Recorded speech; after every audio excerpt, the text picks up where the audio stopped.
Recorded live in a studio right next to an actual functioning chicken coop, it's the Indispensable Thursday Show with Sable and Dave. That's totally wrong for our show. I don't know. And that was Dave. Say hi, Dave. I'm not going to say hi, Dave. I'm going to say hi, Sable. Oh, hi, Dave. This is. We always start the show. I'm your host, Sable Cantus. Yeah. And you're. I'm Dave Smith, the microscopically successful screenwriter and novelist. It's a good line. We were reminded by someone who knows how to do podcasting that we never introduce ourselves hardly anymore. So here you go. Here's our intro. And let's do a 20-minute intro. That. Let's make it a 20-minute introduction. Well, I'm a guitar player, and I really like to play Bob Dylan acoustic songs. I know you like coffee a lot. Can you talk about that? Oh, I love to talk about coffee. I was thinking about starting a new show just for coffee talk. What do you think? Keep it as a thought for now. Although I'm sure it'd be much more popular than our show. All right. Now, Dave, did you take your kids? No, you didn't. You didn't take your kids to the carnival. Your wife took the kids to the carnival. Yes. I was sleeping. And I took my kids to the carnival a couple weeks ago. And did you end up with any new pets from the carnival? No. So, well, there were some head lice. I don't know if you call that pets, but they did come home with some problem. Do you name the head lice? They were too numerous, and I stopped after like 70, and that's it. So no names. Hey, Growly Bear. Hey, Jesse D. Are they in the chat room there? And Web13248 earlier. So at this particular carnival, there was a little bit of a scandal because one of the booths had goldfish as a prize. Mm-hmm. Now, I almost didn't go to the carnival for this because what child could win a goldfish and not want to bring it home? So I told the kids. No child. That would be no child. I said, don't play the goldfish game. They said, why not?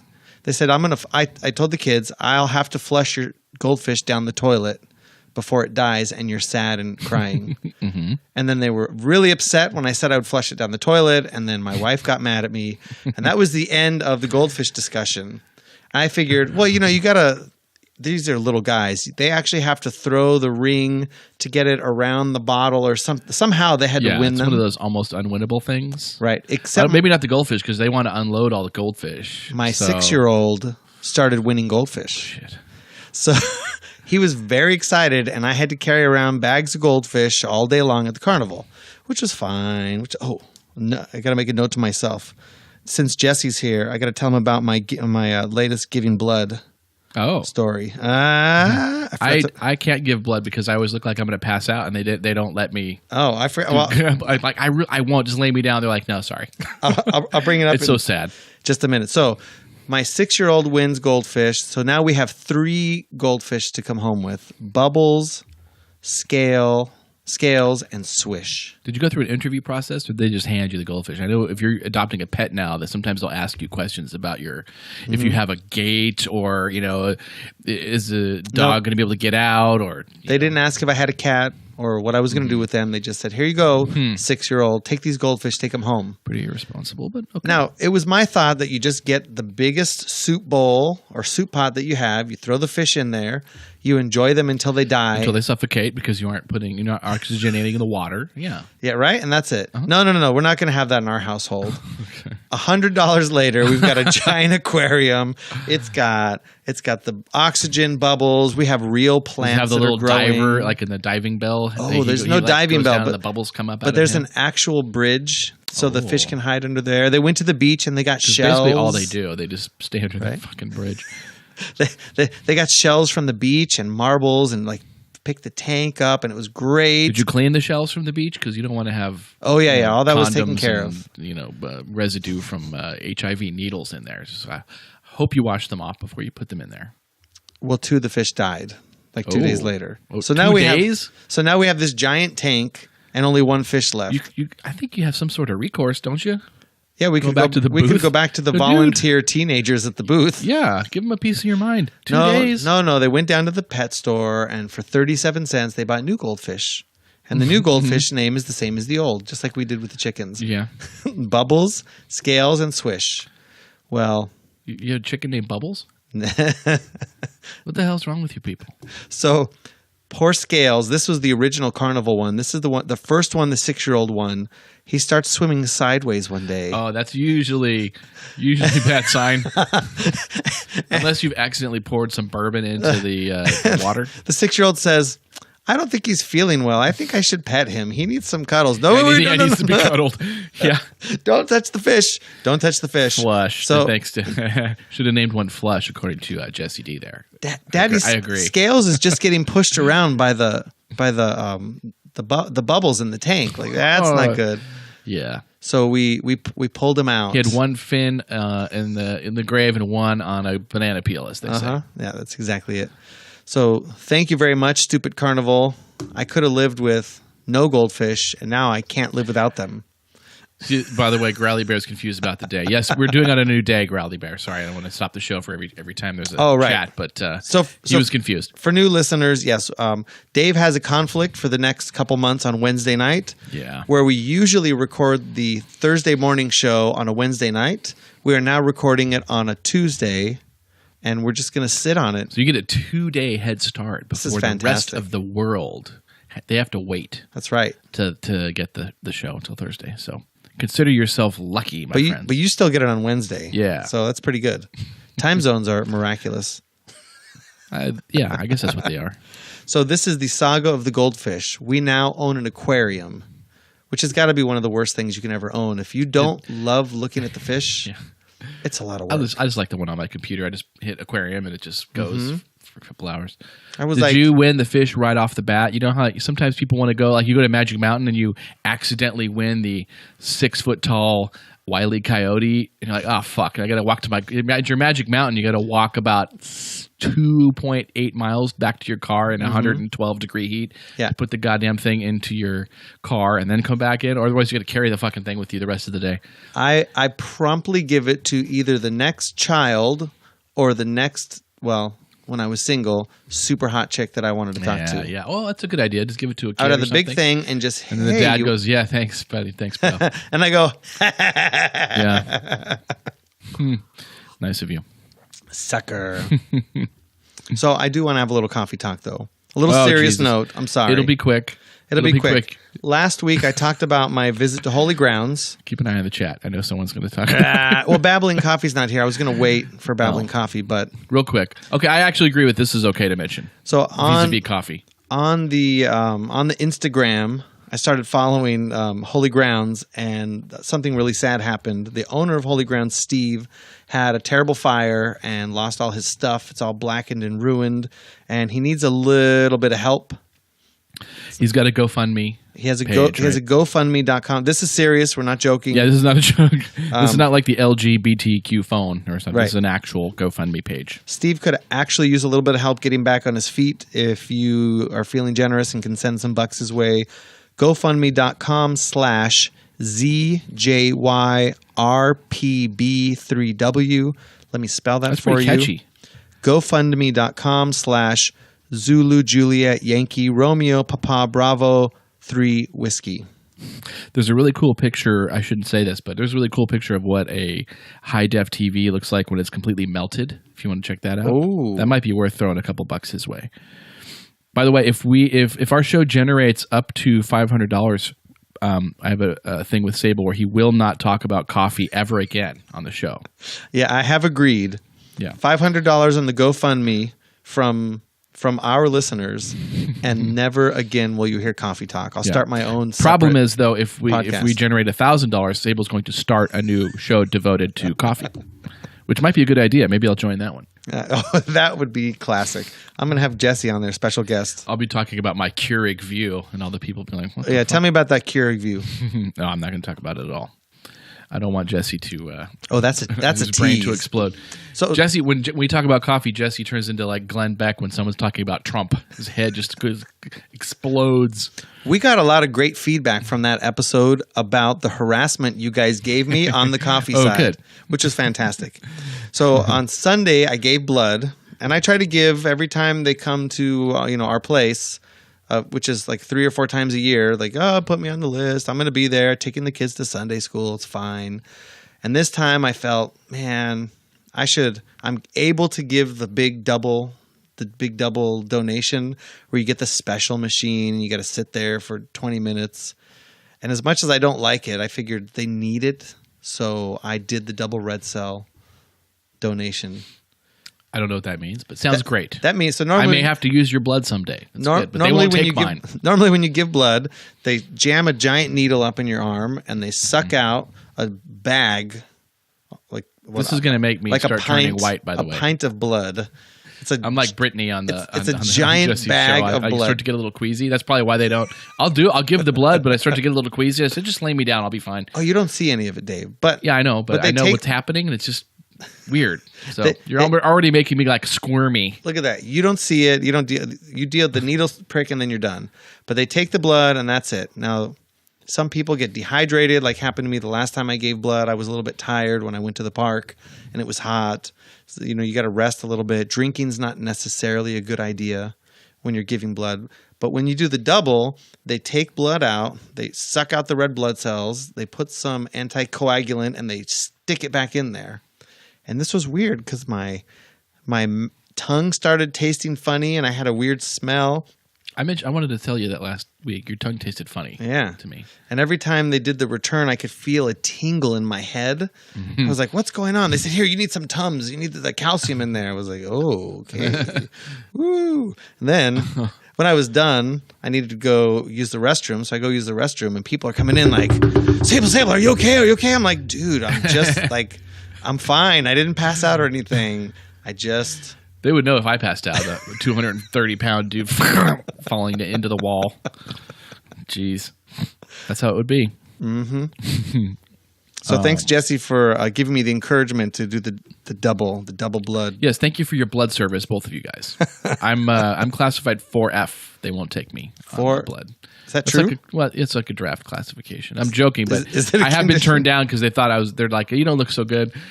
It was funny. I tried. I really tried. I bet if I went now, I'll probably be a little better. That was like 15 years ago or something.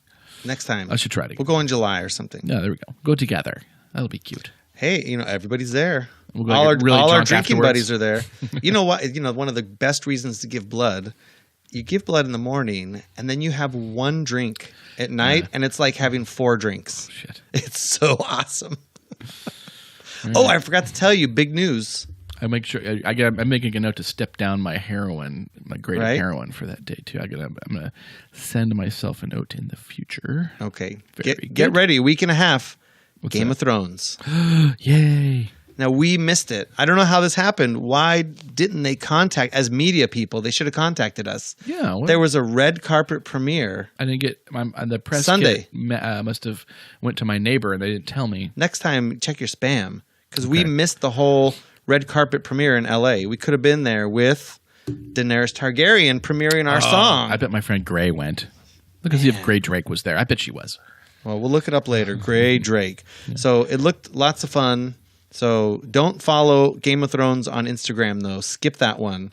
There's 200 pictures of people and little vinyl dolls. Ew. So unless you're a fan of little vinyl dolls of actors, just forget it. That sounds pretty lame. Yeah. So you want to tell me about this new office you're going to put in your backyard? Oh, I'm not going to put it in. We're doing the garage office thing, so I don't know. But I would like to get one of these prefab offices dropped into my backyard, if in fact that's what the case is. And for that price that you mentioned, what is it, under $3,000 or so? I heard about some small ones prefabbed under $3,000. And it's like it's got a door. It's nicer than a shed. It's like wood and has a window, right? It's not wired for electricity, obviously. You probably have to do that yourself. But they just drop a little office pod in your backyard. That's cool. This is not a fake ad, by the way. Everyone's like waiting for the joke. I tried to write jokes last night, but I fell asleep at 10 o'clock. So that's why there's no jokes tonight. He passed out. Yeah, but this is real. So I don't know why you brought that up. Are you going to buy one? Well, I don't need one. I have a giant office in here. This is fantastic. Next to a functioning chicken coop. And we spent a little more than $3,000 to get it fixed up. Yeah. So it's pretty snazzy, actually. Yeah, it's But I got to have room for the drum set, Yeah. Mm-hmm. Now you had some things on the list. You want me to talk about any of these things that you have? Oh, go ahead. Yeah. All right. So the first thing you brought up, and I think we skipped it on the procrastination episode. We put it off, and then Gordon was here. We didn't talk about it. So now we need to talk about minimum wage. Oh, yeah. the minimum wage. So what's happening with minimum wage in California, Dave? Well, it's $10 now an hour. And Jerry Brown, the gov, had said they passed the new, I don't know what it's called, the Fairness Wage Act or some shit like this. They're going to raise it to $15 an hour by, I don't know, it's 20, what did they say, 2020? 2020. I'm so prepared. 2020? I know it was a few years from now.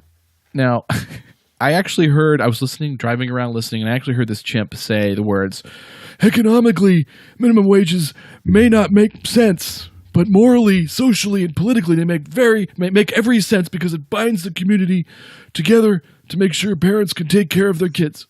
That's a good bit that you wrote.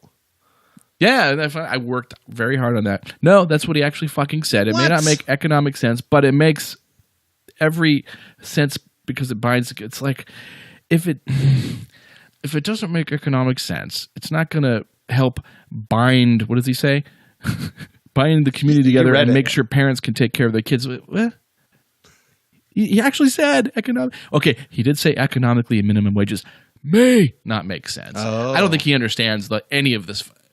Why people say that I don't think he understands any of the arguments as to, hey, minimum wages aren't really that great of an idea. Here's why. Mm-hmm. One reason being setting like California, especially a state like California, where you've got people running businesses, you've got people working obviously in San Francisco, but you also have them in Palmdale. Mm-hmm. El Centro was mentioned in this Forbes article I was reading earlier about this. If you're a person who's, say you run a Subway or something, and you got to pay your people $15 an hour, you're in San Francisco, well, okay, but you can maybe take the hit because you got a lot of clientele, everything is jacked up there, but say you're in El Centro perhaps, now you have to pay these people $15 an hour to work in your Subway, you're going to cut staff for fucking sure. Right. And also, a lot of these places, who's more likely to eat at a Subway, rich person or poor person? Mm-hmm. The price is automatically going up a bit. They're not going to skyrocket up, but they're going to go up. Right. These little combo meals you're seeing at McDonald's that are $6.89, they're going to be $7.89 pretty soon. Right. They're going to be $9. Carl's Jr. They're going to go up to $10. And you're not going to be able to afford the poor to people buy the food. Like, for fuck's sake, you can't have a one-size-fits-all wage. Wages are determined by your labor and what someone is willing to pay you so they don't have to do it. That's basically how you determine it. Well, and it creates more unemployment. Ultimately, once you start handing everybody, if you just wrote a check to every person for $1,000 a month, you'd kind of magically see the prices for everything kind of shooting up about $1,000 a month. It water seeks its own level, as they say. I think there'd be a lot of drug sales. For fuck's sake. Yeah. Mm-hmm. Right? The marijuana business would go crazy if everyone had $1,000. He's also on my shit list as Jerry Brown because there's been a refinery. Which refinery is it? There's a refinery. I think it's near here. Is it Torrance? Maybe. Yeah. The one in Torrance, the Exxon refinery used to blow up. There, like used to blow up ago. Every year it would blow up at least once on the to celebrate like St. Patrick's Day or something. For whatever reason, the refinery would blow up. It would blow out windows of people's houses, and they would send out an alert that everybody had to stay inside. Yeah, apparently this was actually due to whoever it was, Exxon or Arco, whoever it was actually like negligent on their part. But anyway, it's been closed for a fucking year. And this affects the gas prices directly because we only have I think there's 19 refineries. It seems like there should be more in a state this large. Gas prices are pretty low, though. They're still low, but the reason they ticked up, remember they were really low 6 months ago or 8 months ago, whatever, or I guess a year after this, before this thing blew up. But they ticked up again. I remember thinking, oh, damn, that ride's over. But they're still low. Good. $2.59 I filled up. You got a refinery that's still down after a year. Can Jerry Brown kind of maybe pay a fucking visit and go, what's up with the refinery over here? Hey, can we get a... no, I'd rather work on the fucking retarded train that we're trying to tunnel through the mountains to go from Bakersfield to Palmdale, and we're going to go through the fault zones under the ground. What? Hyperloop is going to blow that away anyway. That's actually going to be built, probably, if they can secure the permits and they do the fucking what's it called, the zoning. No, the thing I'm worried about is the environmental impact study. Oh, right. But they got a lot of money to throw at this, so hopefully they'll just be able to grease the proper palms, kind of like India. We just have to bribe the proper dumb fuck official to get an okay on building a fucking monorail or whatever. They might be underground though. The Hyperloops possibly, are they gonna be like subways or? Well, I think the real promise of the Hyperloop is not to move you to San Francisco in 20 minutes.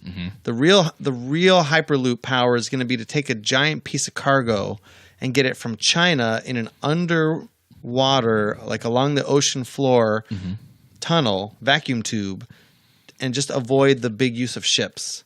That would be great. You know, if we can get some of the big cargo ships out of the water, we could save a lot of gas. I think it's 90% of all the fuel in the world is used just moving equipment from China over to here. I've been kind of keeping up on the Hyperloop thing. It's super interesting, and they're actually building prototypes now, and they're going to make one 5 mile soon. test track. It's going to be awesome. Jason Calacanis is an investor in that. I don't know who that is, but He's a congratulations to him. big tech investor. I wanted to go work there. I just love it. The Hyperloop? Do they need people who don't know how to do a fucking thing? I think they need a lot of people. I can like go that. at least and tell people how cool it is and try to get them to invest. I think it's a great idea. Nice. Be persuasive. You're a good writer. You could probably write some stuff up for them. Okay. Well, if they read my book, I don't know if they'd say that. But Jesse, have you read my book yet? You should read that. I enjoyed your book. Tell everybody what your book is and My where book they is can called buy it. Whiskey Tango, a whole nother kind of spy novel. It's a little my take on the James Bond thing, but the guy gets superpowers. And then he goes off on a James Bond event. He's just a good old down-home country boy, and I tried to make it funny. So It's pretty funny. I enjoyed it. I thought it was funny. But anyway, go to Kindle, check it out. Get a free sample. Amazon. If you like it, buy it. Yeah, Amazon. It's a Kindle book, but go to Yes. Amazon. Yes, thank you for Got it. correcting me on that. Speaking of that, by the way, Hyperloop. This is going to dovetail into something else. If you're going to send them to Amazon, if you're going to go to Amazon anyway, please go to theindispensable.show.com, click on the Amazon button. It doesn't cost you any more, and it helps us out a bit. Yeah, we wet our beaks. You get what you wanted. No extra charge there, but we get a little. Hey, thanks, man. Yeah. So Hyperloop, go ahead. The Hyperloop was reminding me of self-driving cars, of course, which is going to be another thing in the future. I just started thinking, are self-driving cars or autonomous vehicles, are they going to be able to navigate a simple drive-through like an In-N-Out burger? I don't think you're going to have to. Yeah, what are they? They're going to change that? What are they going to do? When you open up Facebook Messenger and you tell the In-N-Out bot what you want, it's going to auto debit your PayPal or your Facebook account, and then the In-N-Out truck is just going to pull up next to your car, and a little arm is going to hand you the bag. I thought there'd be an app for that. Yeah, I figured you're just going to order it in a new way. And you won't have to actually go through there. Because I was thinking, I was in one the other day. I'm pretty much in one most days. But I'm thinking, boy, a self-driving car would know what the fuck to do in this thing. Because it's like, why am I stopping here at the window? But obviously, if there's an app, and then, great. Well, problem solved. Facebook announced some big changes to their Messenger platform today at the F8 conference. And it's going to be interesting as Facebook has opened up artificial intelligence to everybody. So every company can have a messenger button on their website, and you can, let's say you wanted to order shoes. You know, I need some new shoes. The bot can be trained to say, what kind of shoes are you looking for? Sneakers, dress shoes, whatever. It can give you some ideas, and then you can go through and order new shoes. In this case, we'd be able to just send a messenger to In-N-Out. I'd like a double hamburger, protein style, fries well done. Or maybe they can just start putting Hyperloops everywhere, like the little vacuum tubes, kind of like from Futurama, where they actually just come to your house. That you just get like a little tube that's got it all packed in, shoot to your house. That's going to be within 10 after minutes. Amazon drone. That will be the next one. Amazon Hyperloops. Amazon tube. Oh, Amazon tubes. Amazon, well, Yahoo had what is tubes. This, some kind of a tube? Yeah. Yahoo had tubes. Yeah.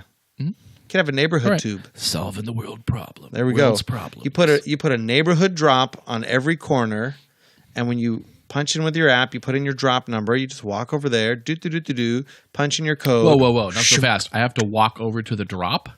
Sure. Oh, fuck that. Just one on every corner. I want to know that I could just sit on my couch and move only. I'm angry that I have to move my thumb left, right, up and down on my Roku remote. I'm like, how can we get rid of this movement here? You know what? Well, see, they have voice now. If you had an They Apple still have to TV, push okay. If you had an Apple TV, you would just push the microphone button one time and tell it what you want. It would just come to your house. That'd be great. Yeah, passwords, everything. And just say, watch Game of Thrones, and then it'll just start watching. It's great. It's Wall-E. That's the world we're headed for. Cool. Now, how do you feel about your kids' schools? They're okay. They're okay? Yeah, they're fine. One of them just dropped down in the ratings, but they told us why. We were like, all right, that makes sense.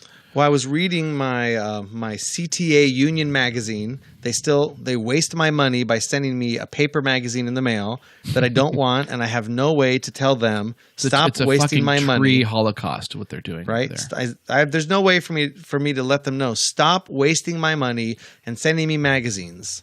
Yeah. So I took it to work so I could go find a union rep so I could yell at them. But there's no CTA union rep because that's from my teaching job, and the Is other it a one's break? at there's a different union. There's 6 or 7 different unions there, but Yeah. this particular one, it said, what do millennials really want? So I was like, maybe I'll look at this.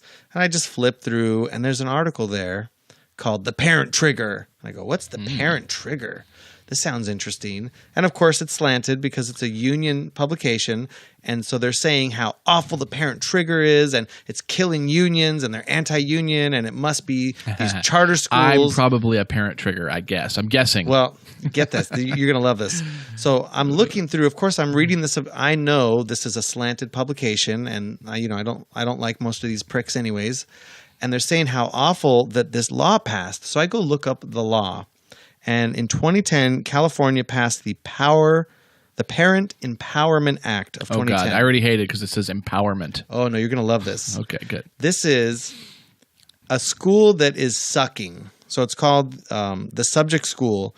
If it's not one of the persistently lowest achieving schools, if has been in corrective action and has failed to meet academic performance and adequate yearly progress. That means the school sucks. They're supposed to be working on it, and they failed for a couple of years. Okay? So you're in a shitty school. Yeah. And you're like, my kid is getting a shitty education. What do we do? California law says you get exactly half of the parents to sign a petition, and you can shut the school down. I do love it. Well, that truly is empowering some parents. This is called the Parent Even though I hate Empowerment the word Act. empowerment, but 50%. Now, the Yeah. 50% that don't sign the petition don't get to say shit. They have 0. They don't get any input. If you want to have input in this, so it's called an intervention. And here are your options. So once you decide your school sucks, it meets the requirements, you fill out the paperwork. Of course, there's paperwork. You get 50% of all the parents enrolled to sign or more. And you submit this, and then one of these actions occur. First, you do a turnaround model. this seems a little draconian. Couldn't they just say you have to adopt the charter of the nearest school to you that doesn't fucking suck? Well, here's something like this. You're going to love this. So the turnaround model, replace the principal who led the school into disarray, measure the effectiveness of staff who can work within the turnaround environment and fire the rest, select new staff with skills necessary to actually teach children, adopt a new language is governance kinda harsh. structure, adopt a new governance structure that works, and promote the use of student data to make good decisions. Okay, that's option number 1. Option number 2 is the restart model. Okay, you find a local charter school that meets all the requirements. That's a nonprofit. You fire everybody and you let the charter school take over. That's the restart model. Even the hot chick teachers. Even the hot chick teachers. Everybody. Ooh, You fire them all. That's it. Boom, done. that's Okay. rough. Here's another model. Just close it down. So there's nothing we can do here. Let's just shut the doors. We're done. School closure. They'd put a big blanket over it with like a big toe tag on it. That's like it. the It's school- dead. Yeah, like Zelda Rubinstein could come over and go, this school is closed. Ooh, right? Now here's one you might like. She's dead, but I'd like to see that anyway. This is the transformation model. So you develop and increase teacher and school leader effectiveness, comprehensive instructional reform strategies. So here you go. Number 1, replace the principal who sucked. That's number 1. Number 2, use rigorous, transparent, and equitable evaluation systems for teachers and principals.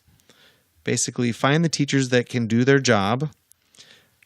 Identify any of the leadership or teachers that are doing a good job and fire the rest. Yeah. I don't know why this is this. So they were angry about this. The union people you were talking to were angry, obviously, right? Oh, I wasn't talking to anybody. And look, and it goes on. Well, you know they're and angry on. about it. There's another one called the Alternative Governance Arrangement. This is reminding me of something I kind of had half a mind to talk about a few weeks ago, but I Well, hold that thought for just a tabled it. second. So what the union is so upset about Mm-hmm. is that there are groups of parents, like most of us the don't parent know. trigger. I need to know what this is. Most of us don't know what this is. We've never heard of the Parent Empowerment Act. So the CTA is saying when the PEA. when the parents pull the trigger, it ruins lives and hurts the economy and hurts teachers and Here's the economy. we've Okay. been there, these teachers have been there for 10, 15, 30 years and Yeah. they're vested in that.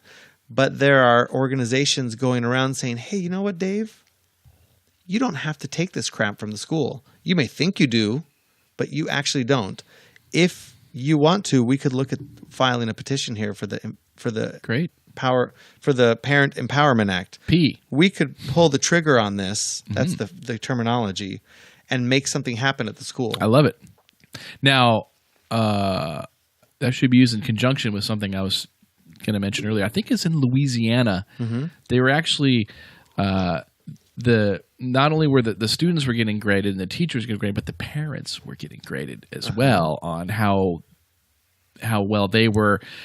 Getting the kid to do their homework, getting them there on time, and apparently this was actually pretty successful. Parents were getting grades too. And of course, some of them were like, "Fuck this," but a lot of them were like, Right. "Hey, you know what? It's good. You actually showed me that I was kind of falling behind, and I need to step up too." That in conjunction with this would be great because it's like I think everybody could improve on this. I don't think kids don't just should- let the government do it all. Kids shouldn't have to do homework. Very You're- little, I think. you are I don't think at- they need to do a lot of homework You at are all. at Right? school. You should be doing the work at school. Yeah, I agree with that. And then maybe in high school, there's some research projects that you want to put some extra effort into. You have some reading that you need to do. You can't get it done during the day in the 9th grade and above. Yeah. But elementary school kids, There are kindergarten kids, my kid in preschool was being sent home with worksheets. And we just decided we're not going to do them. He doesn't need to sit around. No. So in the class, they would, the teacher would essentially shame the kids who weren't getting their work done. So I remember one day sitting there I know who this teacher is. with my 5-year-old, and he's very upset because he has to get his worksheet done because he doesn't want to go back to class and have his name called. Yeah. And we fought with this for about a month where he felt shitty. The 5-year-old went to school and felt shitty when it came to, This is not even kindergarten yet. this is preschool. Yeah, this is preschool. Right? The 5-year-old felt shitty because his name was being called and he didn't do his worksheet, but he hated the worksheet, so we were not going to make him do it. So he didn't want to go to preschool, but he loved everything about it except the worksheets. And finally, we're like, this is stupid. We're just going to pull him out. We're just like the stupid elementary school that should be pulled the trigger on. We just disengaged. My first grader actually had a shitty teacher. I'm not going to name her name. She was How big of you? checked out. Could you give us her address? I'm not going to. No, I'm only going to give her social security number. Okay. Okay. All right. It's 462. Just kidding. She was. I'm writing it down. You're just scraping your microphone. Damn it. She was kind of checked out. My wife went in for the conference and she was like, "Oh, hold on." She was working on some computer problem. Oh, hold on a second. But my wife didn't realize this is counting against your time, by the way, even though I'm trying to update my virus program or something. Right. And then, she's waiting and waiting. And then it's like, okay, well, we're done. Yeah. Your daughter's doing fine, whatever. She was super checked out. This is her last year. And also you'll be happy to know, taxpayers, that she retired mid-year, just said, yeah, I'm done. Mid-year retires because she had amassed enough sick days to get paid the rest of the year. That's always how it works. Yeah. Awesome. So you're welcome. It's usually about 3 months early. It's bullshit. You don't get to cash out your sick days like that. It's bullshit. That's how it works. I think, well, you shouldn't. That's what I'm saying. I think I you're don't right. care You if shouldn't. Apple does that. That's their business. But the taxpayers, this is bullshit. No. Okay, maybe 2 weeks. That's that's normal. Not whatever 4 months or 5 months of this shit. This is bullshit. And she sucked. State employees don't want to use their sick time. They don't want Nobody wants to use their sick time. Well, look, in a regular company, you have sick time. When you're sick, you stay home, you go to the doctor, you use your sick time to be sick so you can go back to work. Yeah. But if you use your sick time as a state employee, it affects your retirement. Because if you're a good worker, you're never sick, you build up a lot of sick time, it transfers into your retirement, which is dumb. And they're going to end up taxing us on that stuff because of it. Whatever. California's going to screw you too, but they're screwing us first, and then you can get screwed. They'll screw everybody. The state I love workers. the state. Will never, the only state workers really getting screwed are the faculty at the CSUs. What about the people that have the gigantic pensions that are we're just going to go bankrupt and say, sorry, we can't pay your gigantic pension? Oh, you mean like police, fire? CalPERS. Those guys. CalPERS is not going bankrupt. No. CalPERS is the largest retirement system in the world. They're the biggest investor in Apple. They're too big to fail? They have more money than God. Okay. Well, CalPERS is going to be around forever. Very good. I don't get a piece of that, so I don't give a shit. You don't get any of it. I'm paid. I'm vested. I'm paid in 10 years. So. All right. Very good. So for whatever I get, they're going to send me a check for 47 cents when I retire every month for who knows how long. Good money. So when we were driving on our self-driving cars, was that the thing you wanted to talk about on that? Just the drive-through. Just the drive-through. I wanted to know if there was Okay. going to be a solution to this. Because, Good. Very important to me that I get to be able to go through the drive-through. Got it. So anything else you got there? I have one final thing. If you, Well, I would like to mention, if any of you still want to donate to Right Girl, you can join me on Saturday night at the Lights Camera Right Girl event. WRITE. WRITE girl.org.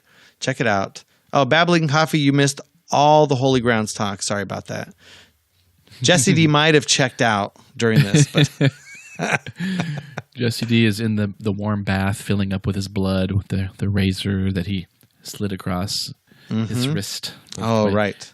Oh, and can you tell me this fine drink that we're enjoying? What was this again? This is Broken Bell bourbon. It's a bourbon. Broken Bell, single barrel, small batch, handcrafted. handcrafted. None of this machine crafted bourbon that we're used to drinking. But it's pretty nice. Yes, It's very mellow. It Yeah. sits well on the it is tongue. mellow. Yeah, It's cheers to you, it's a very attractive label. YouTube. Jesse said nope. Nope. All right. So I had a note for you about the Podhound gang. Ignoring the fuck out of. Yeah, this is our. And you had something else? Just the Podhound Gang Okay. segment where we you don't have one. I just made this up just now. So So I don't have any jingles or anything. no, there's no jingles, and I don't even know if you have it to add to it. But maybe once a week we could add this. But Sure. I wanted to talk about new podcasts that we have discovered. They're not Awesome. necessarily new podcasts, but it's new to me. Uh-huh. Been going for a while. There's one called "I Was There Too." I was there too. Yeah, pretty good concept.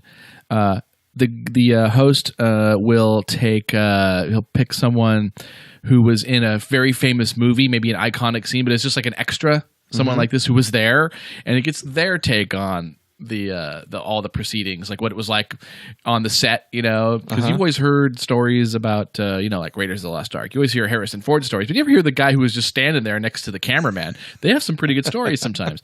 So this is a pretty good show. Check it out. It's cool. I was there too. There's There's a Pulp Fiction one where they talked to the actor that played Marvin, and he was also in some he was on Mad TV, I think that guy later. But pretty good show. Lots of good stories there. There's a Poltergeist one and a Raiders of the Lost Ark one. So Ooh. a lot of fun. I do have a new podcast that I could talk about. Okay. And I think I even have it up here. So there's a podcast called You Are Not So Smart. And this is a really interesting show. This week they're talking about the Bayes theorem. So every week they talk about logical fallacies or things that you might actually want to know about and how they apply. And this one, let's see, they're talking about slow and fast thinking.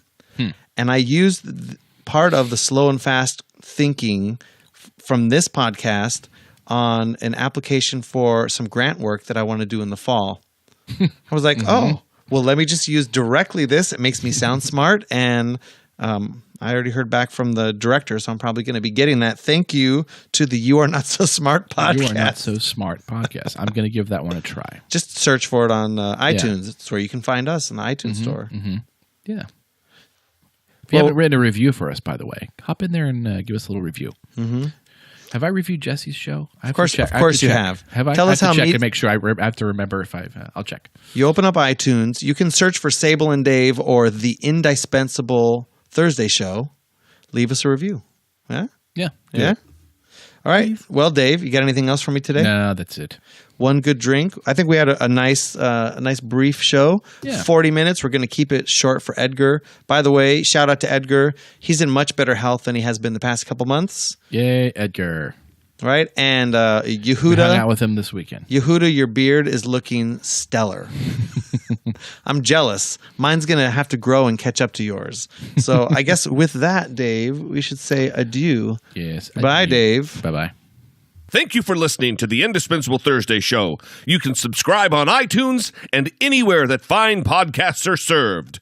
Join us on our Facebook page or send us a tweet to @SableandDave.